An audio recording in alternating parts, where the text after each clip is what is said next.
Network Entertainment.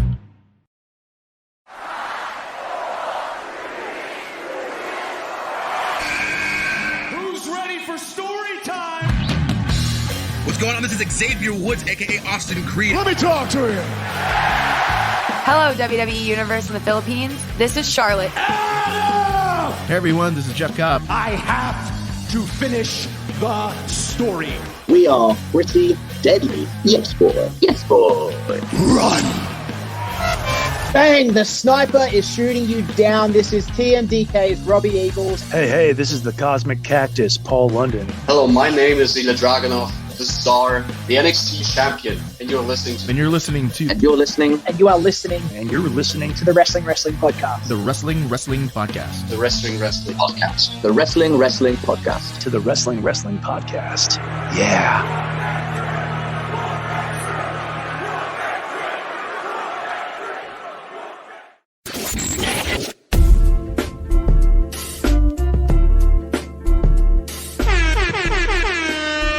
Welcome to the Wrestling Podcast post-show. It's Stan, Ciro, Moran, and Emile Nate talking about the stuff we didn't have time for on the live stream. And as always, ang daming pag-uusapan. So let's get right to it by starting with the latest chapter in the Shinsuke Nakamura and Cody Rhodes story. So, Ro, you were the one who wanted to bring this up, and we weren't able to include this on the live stream. So, what did you think of the way that they progressed yung atraso ni Shinsuke dito kay Cody Rhodes? Yeah, I'll be honest because I didn't catch the last couple of episodes of Raw in full. So I'm coming into this knowing a little belatedly that it was Cody that Shinsuke was talking about. That was my big issue para siya, which I get. They are similar in nature, but it's also not quite clear how that is personally offensive to Nakamura. And then they had this match they had the main event on Raw this week. Tapos it ended in a miss to the face. Mm-hmm. So it's very clear that for us, we know because we saw the Nakamura Great Muta match from January. But I don't know if the commentators are making that connection. I don't know if they did.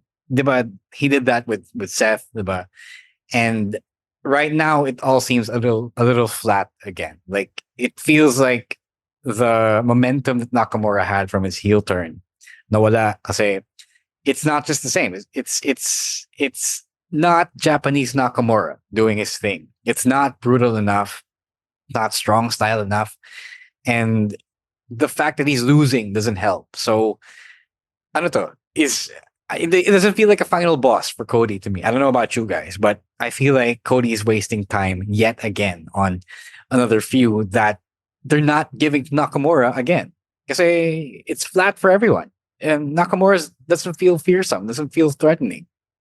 I don't know about you guys. Yeah, this Nakamura just doesn't hit the same. After losing over and over to Seth, which I feel like I think he should have at least won at some point, pero hindi nangyari. So now, everything that he does after that feels flat. And it doesn't help that we all know yung direction ni Cody.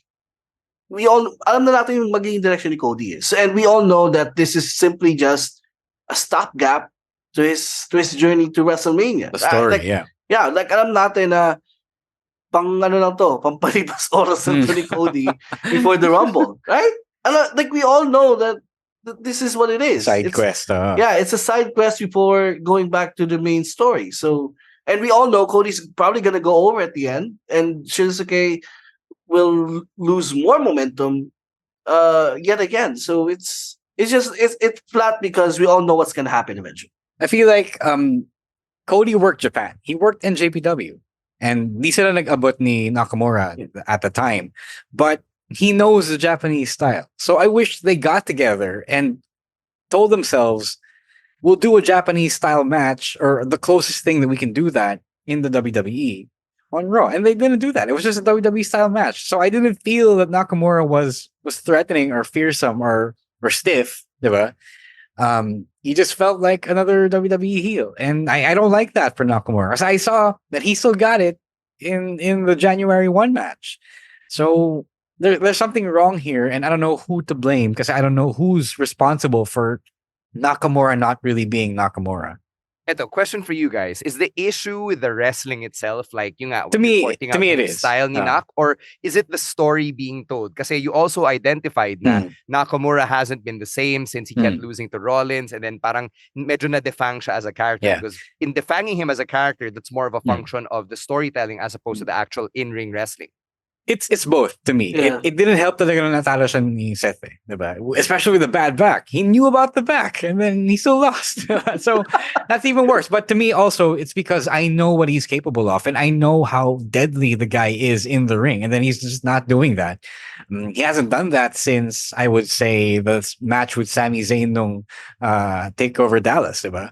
So I know what he's capable of. And it is a product of me having seen him before he came to WWE, and that matters to me because it matters how you tell the story of yourself as a wrestler in the ring. And if you're just fucking around mostly and not putting in your full force, then I can see that. Like, I think everyone can see that. Some might not, pero it won't translate to how you're being presented as well in the story.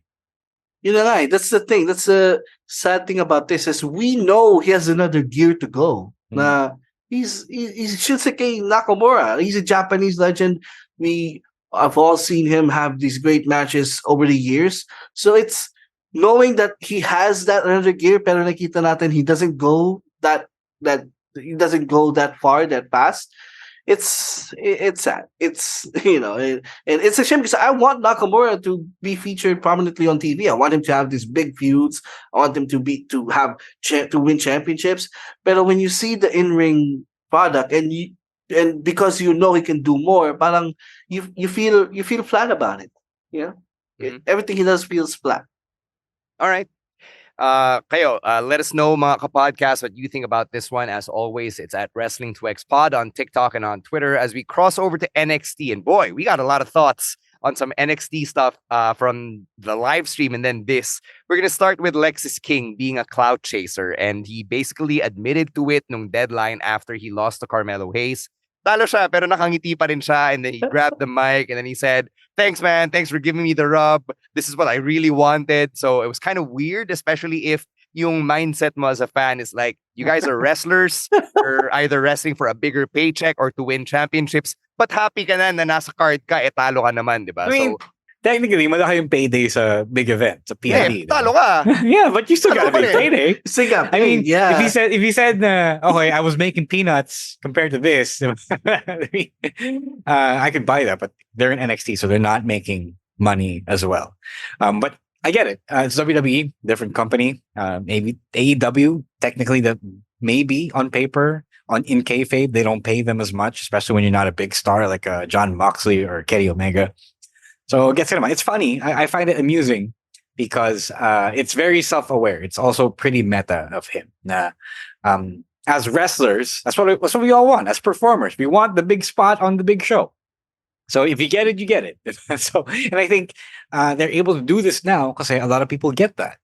A lot of people don't always look at whether someone wins or loses, but most of them also look at whether they had a great match. A great match doesn't get you a payday, as much as winning should. But it is the metric of the internet fan now. So I kind of get that. You are also not as relevant if you don't appear on the show everyone watches, the big show that everyone is supposed to watch compared to a random weekly episode of NXT TV. So I get that as well. It's funny lang kasi it's a lot more, definitely a lot more than Brian Pillman Jr. got in AEW. So he can say that for himself, and I like that for him. Yeah, and his character right now is such a troll. Yes, I'm annoyed by him, but at the same time, it's quite okay. It's better than what he did back in AEW, and at least he's developing some sort of character instead of just being the son of the late great Brian Pillman. So, I'll give him all the credit in the world for trying to make Lexis King work. And he looks ridiculous. He has that awful beard. So he's really trying to. An awful beard. Teka lang ha. I actually think his beard is trimmed well. I don't hate the beard, yeah. I don't like and that hairline. Hater ka lang, Emile. Wala ka kasing balbas. and I can't go on. So, but yeah, That's an awful beard. What do you think of Harden's beard? but at least he is trying to make himself hateable. Yeah, like I hated his look, so it must mean that his thing is working because it makes me hate him. It makes me annoyed by him. So I'll give him credit for at least trying to be different this time, and it's quite working for me.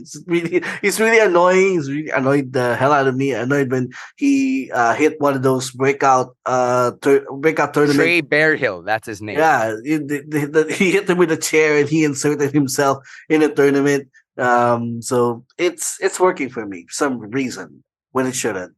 Yeah, sobrang for the clout yung peg nitong si Lexis King. I guess it resonates kasi 'di ba lahat naman tayo marami tayong kilala na for the clout. Wala namang ambag pero for the clout. So I mean it's he's definitely working it. He's now more relevant than Tony Khan ever made him. So that's pretty good. Yeah. He didn't just serve himself. He also gave Ava something to do, something to declare this week as the de facto GM Secretary. of NXT. Secretary siya ni Shawn Michaels eh.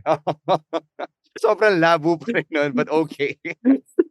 All right, let's talk about the NXT women. Cora Jade is back. She attacked Lyra Valkyria from behind after Blair Davenport won her Iron Survivor Challenge. And then this week, we also saw the return of Nikita Lyons. So there was a tag team match in the main event of NXT, Cora Jade and Blair Davenport versus Lyra Valkyria and Nikita Lyons. So I kind of missed Cora Jade. She's been away for like 3-4 months. Nikita Lyons, parang for me, medyo kulang pa. Like, I kind of want her to be more compelling. Kasi as it stands right now, she's, the really hot, thick girl who can do punches and kicks. Yeah. Diba? That's really it for Nikita Lyons. Parang I kind of want more. At least si Cora Jade, kahit paano may character na. She's had quite a bit of stories na rin in the NXT canon. So I'm more invested in the Cora Jade return here. Kayo? Yeah, no, you're right. I don't particularly miss Cora Jade, but they do need like more established wrestlers. And she was one of the more experienced ones. They did pick her up from the independent wrestling scene. Nikita Lyons, I agree, but I think they got something cooking there. I think they know it's not going to be just, one just thick girl Nikita Lyons there. I think like with all things that they're doing in NXT, may story na paparating. So that one, I'll give them time to cook. But yeah, that's fine. The NXT women's division is kind of resetting, and I'm here to watch all of that, observe. I don't think there's, outside of Lyra Valkyria and Blair Davenport, I don't think may specific pillars pa sila. Roxanne has been kind of bumped down from that spot. And, the arrival of Becky Lynch kind of threw it all out of whack, and I want to see how they pick up the pieces and rebuild from there. I think Cora Jade is a big piece of that women's division. I mean, before she went out, she was prominently featured. Yeah. I mean, she won a tag team championship after she went out for a bit. So I think she's in line. I think it's also due because she's one of the big stars there. And again, I think Lyra Valkyria, she's a great champion, but I think she's due to lose the title to either Blair or Cora at this point for me. All right. Speaking of the women, the way that some of their stories have been told is reminding you, Ro, of the Ruthless Aggression era, maybe even the Attitude era. We got to talk about Lyra Valkyria and Tatum Paxley. Yeah. It is giving Trish and Mickey. Yeah. I mean, this episode really hammered it home. I mean, it's been going on for a while. Oh, yeah. Ngayon lang. I mean, they kind of underscored the whole stalker thing here on this episode, diba? It's pretty funny. Shawn Michaels is allowed apparently to do the RA stuff because I don't know, NXT is not that PG, I guess. I don't know.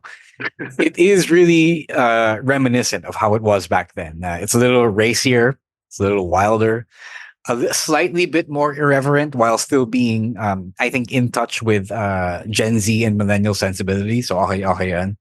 A lot of acting going on, where I think there's a nice balance of the good wrestling and the acting and the over-the-top gimmicks and the weird storylines, like Chase U going through financial issues because of Andre Chase doing a classical Brian Leo, if you will.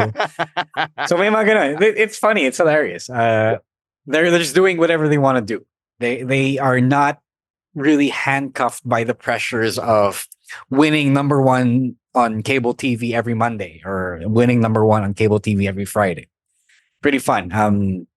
Women are a little more racier. A lot of fake moves happening in NXT right now. Wow. No, I'm not going to name names, but it is on the rise again, if you will. And it hasn't been that way since the early 2000s. So a lot of things that remind me of that time. And I don't know if it's bad or if it's good. I don't know if it's net good all around. But it is different. And I feel like if you have missed then the kind of wrestling that our generation, at least, not you, Emile, that we grew up with nung panahon yon, NXT is, I think, the closest thing to that without, being that degrading as well and that classless, if you will. I don't know if you guys agree with that, but I feel like Shawn Michaels has learned how to walk that fine line. I think it helps na si HBK mismo. He is a product of that time. Oh, manyak din yun eh. Exactly. So medyo na-force siyang to grow up and to move forward with the political correctness of it all, diba? So you're right. A lot of these elements napapansin ko rin siya, but it's not as problematic. So diba, the women are being treated as serious personalities, serious characters. Women are allowed to be horny, diba? Yes. Hale's allowed to be horny. Yes. Yung inaamoy-amoy niya si Riley Osborne. It's cute in a very little girl type of deal, diba? JC Jane is allowed to be the really hot girl of the women's division. So, Tiffany Stratton also gets to play that role. So I see what you're saying here. But then, some of their campier stories, hindi lang Chase You, diba? The Angelo family stuff they're doing. Even yung on again, off again tension with Briggs and Jensen. And Fallon Henley. So you also have that. So I see it. Look no further than what we just talked about on the live streams. Ilya, Mello, and Trick. That's really campy when you think about the way their story is being told. Yeah, sorry, Emile, go ahead. Yung sa Shawn Michaels thing, there's a meme on Twitter na they would like to see yung explore page ni Shawn Michaels sa Instagram. Because wala nung baddies daw sa NXT. So, I don't know who signs the NXT kids. I don't know if it's Regal or HBK himself or Triple H pa rin. Hey, no, you know what? You know how we'll know? We have to reach out to our friend Dante Chen. No, but it goes back to this is like if anyone here listening to this misses that era, that time in the WWE's history. It's not the same. Obviously, you're not gonna get like a wet t-shirt contest or Sable coming out in handprint bikinis. Or HLA. Well, may HLA ng konti. We don't know how it goes yet, but there is a hint of it. It's that. I think you guys should give NXT a chance. Like, it's not the big stars, but they're having some big stars every now and then. But it is a fun throwback, and I think it has proven to be the real alternative to WWE's main roster. Not AEW, apparently. It's NXT. Yeah. And this is actually one of the things that I like during the NXT 2.0 era, but now mixed in with the good wrestling, now it makes for the perfect weekly television product. You should have been there in Attitude and Ruthless Aggression. Your growth would have been aided exponentially. But I really enjoy NXT Weekly now because just again, it's a mix of really good wrestling and these wacky storylines that I really enjoy. I really enjoy all of the stories there in NXT. Sobrang walang tapon for me.